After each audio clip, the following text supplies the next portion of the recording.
विश्वानि देव शवितदुरितानि परासुव यद्भद्रं तन्नासुव। मैं आप सभी के सामने महर्षि दयानंद के बारे में बोलना चाहती हूँ। महर्षि दयानंद का जन्म गुजरात प्रांत के टंकारा ग्राम में 1824 में श्री भक्त करसन जी तिवारी के यहाँ हुआ। इनके बचपन का नाम मूल शंकर था।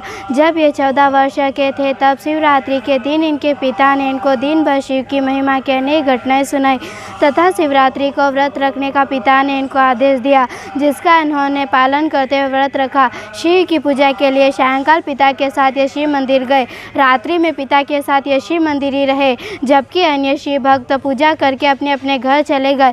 जब अन्य शिव भक्त जाने के बाद मंदिर का वातावरण शांत हो गया, तब मंदिर में इधर उधर से चूहे निकले और शिव की मूर्ति पर उछल कूद करने लगे तथा मिठाइयाँ खाने लगे। मूल शंकर के पिता भी अधिक रात्रि होने के कारण निद्रा के वशीभूत हो गए। शिव की मूर्ति पर उछल कूद करते हुए तथा मूर्ति पर रखे हुए प्रसाद खाने लगे। मूल शंकर ने देखा तो पिता को उठाकर पूछा कि आप तो दिन में कथा सुना रहे थे कि शिवजी ने राक्षसों को मारा, किंतु यह तो चूहे को भी भगा नहीं रहे।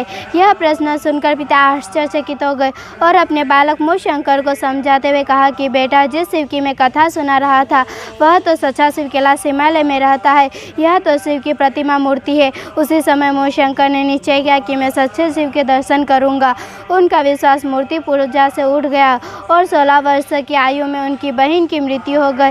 मृत्यु का पहला दृश्य मूल शंकर ने पहली बार देखा था और सोचा कि यह क्या हो गया। और जब मूल शंकर की आयु 19 वर्ष की थी तब उनके चाचा की मृत्यु हो गई, जो उनको बहुत प्यार करते थे। उस समय मूल शंकर बहुत उनकी आंखें सूज गई और वे सोचने लगे कि मृत्यु से बचने का उपाय है।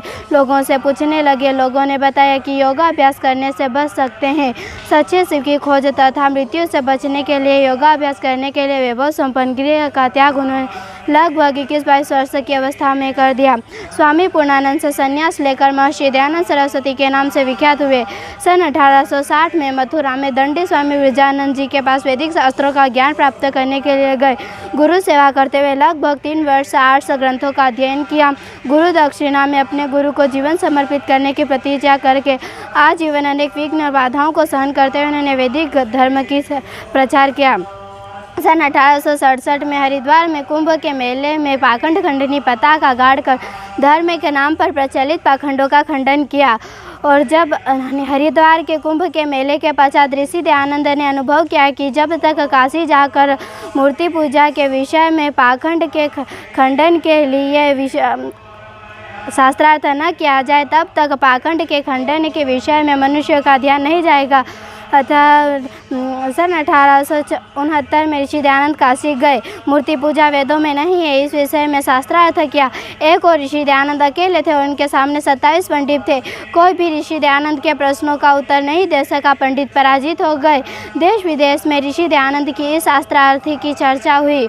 दुनिया स्वामी जी की विद्वता का लोहा मानने लगी। सन 1872 में ब्रह्म समाज के नेताओं ने ऋषि दयानंद को प्रवचन देने के लिए बुलाया तथा श्री केशव चंद्र सेन ने ऋषि दयानंद से वस्त्र धारण करना तथा हिंदी में प्रवचन देने का सुझाव दिया। ऋषि दयानंद ने ये दोनों सुझाव मान लिए और उसके बाद वस्त्र धारण करना तथा हिंदी में प्रवचन देना प्रारंभ कर दिया। सन 1874 में अमर ग्रंथ सत्यार्थ प्रकाश की रचना की। सन 1875 में मुंबई में आर्य समाज की स्थापना की। महाभारत युद्ध के पश्चात वेदों के विषय में अनेक भ्रांतियाँ उत्पन्न हो गई थी कि वेद है ही नहीं। वेद के विषय में अनेक भ्रांतियाँ उत्पन्न हो गई थी। उनको दूर करने के लिए ऋषि दयानंद ने 20 अगस्त 1876 को अयोध्या के सरयू बाग में बैठकर वेद भाष्य करना प्रारंभ किया। वेद भाष्य से पहले उसकी भूमिका लिखी गई, जो ऋग्वेद आदि भाष्य भूमिका के नाम से प्रसिद्ध है।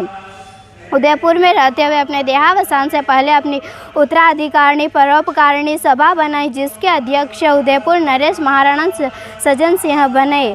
अपनी वसीयत में स्पष्ट लिख दिया कि मेरा अंतिम संस्कार विधि में लिखे हुए अंत्येष्टि संस्कार के अनुसार ही हो।